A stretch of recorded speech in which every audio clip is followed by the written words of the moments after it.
I'm unbelievably excited when I got the call. To be put in that category as well with Chad and Roger is quite. I mean, it's an amazing honour, and yeah, I mean, absolutely.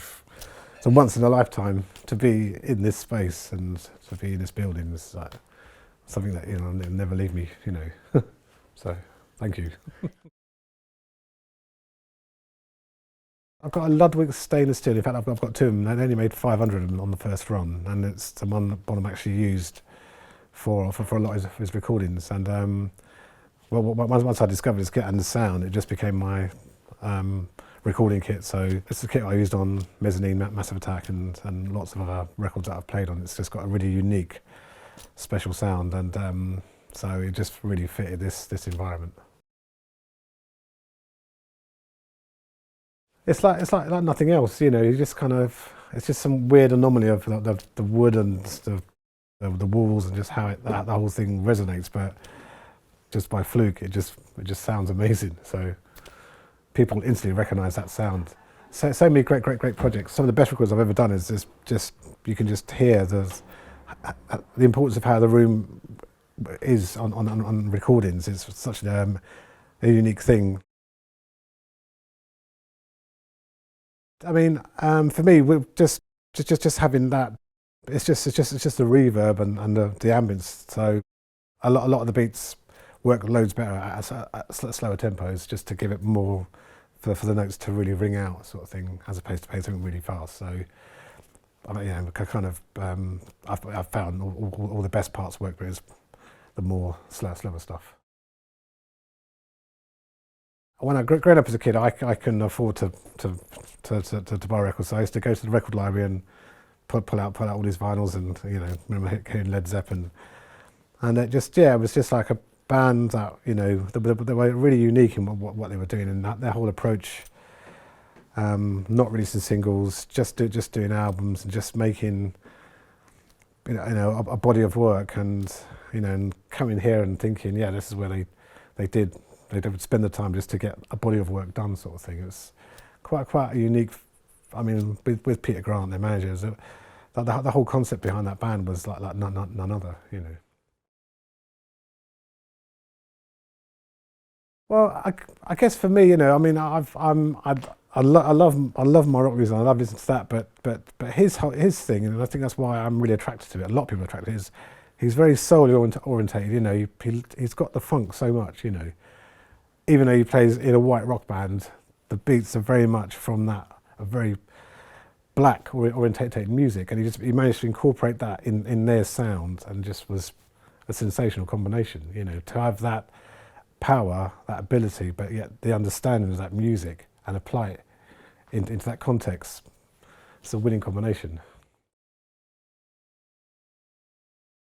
Guess what it was is that I just listened to the drummers that everyone else was listening to, and then I discovered dance music, electronic music, and I sort of my first my first meeting, or as it were, of when it clicked in my head that this was something new, was when I used to go and see the Chemical Brothers play at Terminals, which is a club in London.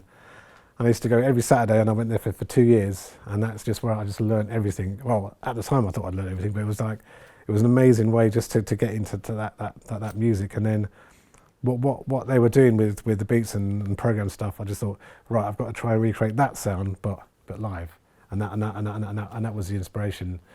And once, because I just thought the energy in this and the way it sounds to me was just like I never felt like anything else with any other music.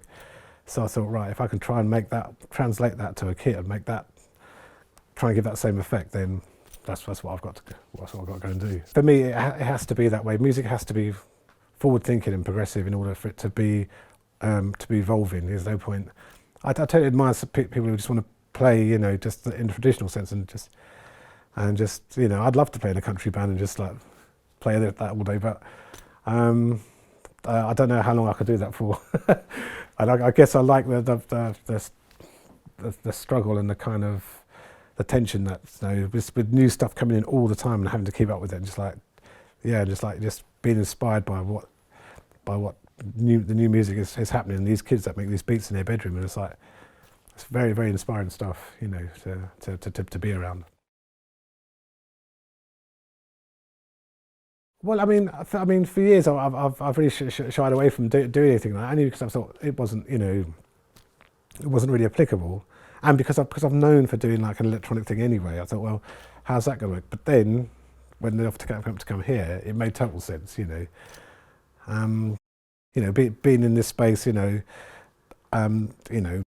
the levy breaks, for example, has been sampled so many times and used in so many dance or, you know, electronic records, and everyone knows that sound sort of thing, you know. So, and with my inspiration of that sort of music, whether it's, you know, the levy breaks, or whether it's the Amen break, or whether it's Apache, you know, those beats have just inspired so much other music, and made amazing impact on the UK dance scene.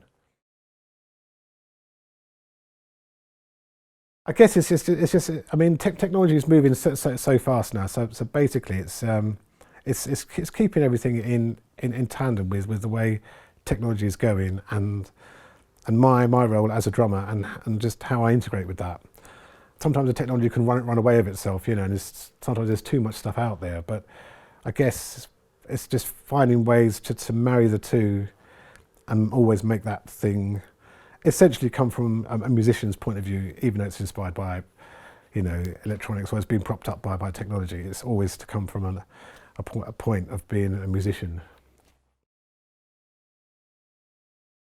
I've been doing Chasing Status now 5 amazing years. It's great. Doing that project was really suited my style of playing, and just working with a band they make such high impact music, and it was just brilliant doing the gigs that we've done thus far. Has been some of the most amazing shows I've done in my history of playing, sort of thing.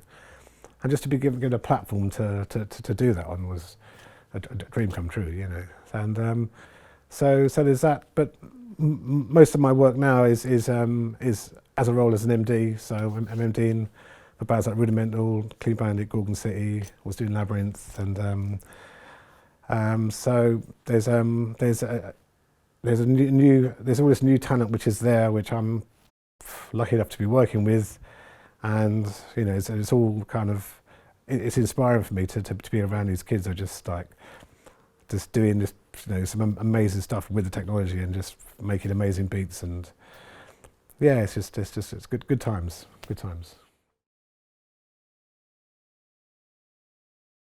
I know. I mean, you've only got to check the lineups at any of these major festivals. It's all UK acts. Even when there's that big festival in Miami that happens, not Future, but Ultra Music Festival. It's just pure UK acts after UK acts on the bill. It's because, apart from Skrillex maybe, but it's just, you know, they're just doing something really exciting and really interesting and really evolving as well with the music.